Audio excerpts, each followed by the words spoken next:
students. How are you all? I'm sure you all are well at home, safe, and taking care of yourself and your family members.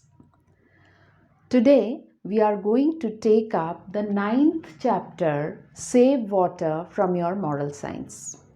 So, I request all of you to open your moral science book and turn to page number 46.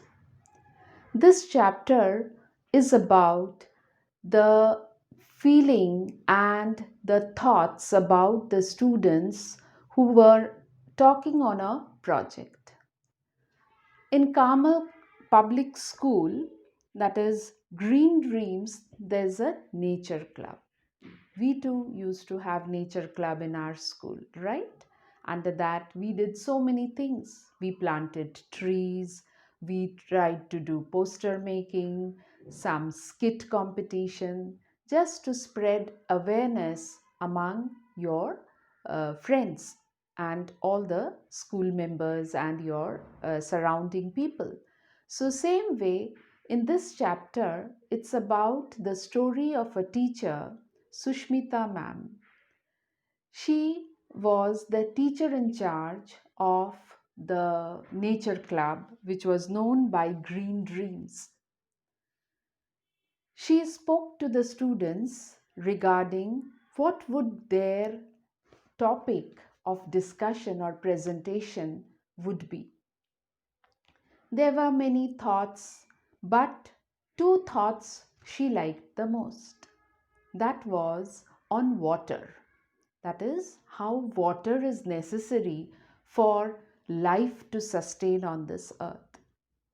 So she spoke to the students, many of them gave their views, but at the same time, she chose two students to give their presentation because their views and the way they presented was very, very good. One was Rupa and the other was Sham. They presented their presentation in a way where they said how water is important. It struck their mind because they had read somewhere in the newspapers that a child died of dehydration in Maharashtra due to lack of water. Water is present all around us, but that water should be available to all of us when it is required. We are covered by seas on many areas of our country, but that water is not water that can be used for drinking. Whatever water is there in the form of fresh water for us to use for our day to day life, especially the water we drink, if that goes down, that dries up, that becomes polluted, then where do we stand? So, my dear children, it's the duty of each and every one of us to take care of this situation which may arise later on. Why can't we save it? Why can't we go for rainwater harvesting? Why can't we save water till the last drop? So, this is how the students gave their views. They said, never leave the tap open. Sometimes, when you are washing your hands, you are brushing your teeth, the tap is open. We can close it, wash, rinse, and then finally we can just open the tap for the time required. Washing your cars, your vehicles, there is no need to use a pipe. We can also use a bucket to clean it, bucket and a cloth, wet cloth.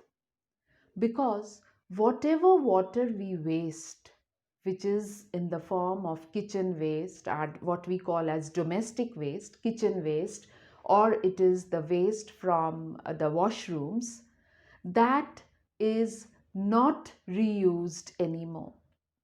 So, if the steps are taken to make it purified, to make it clean, so that at least it can be used for watering the plants, the gardens.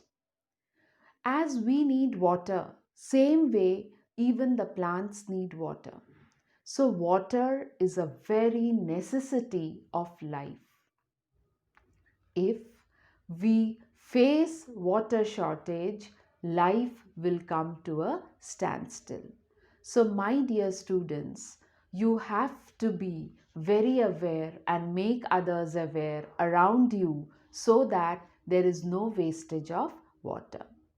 There are few points you can read these points, that what made them do all these in their mind.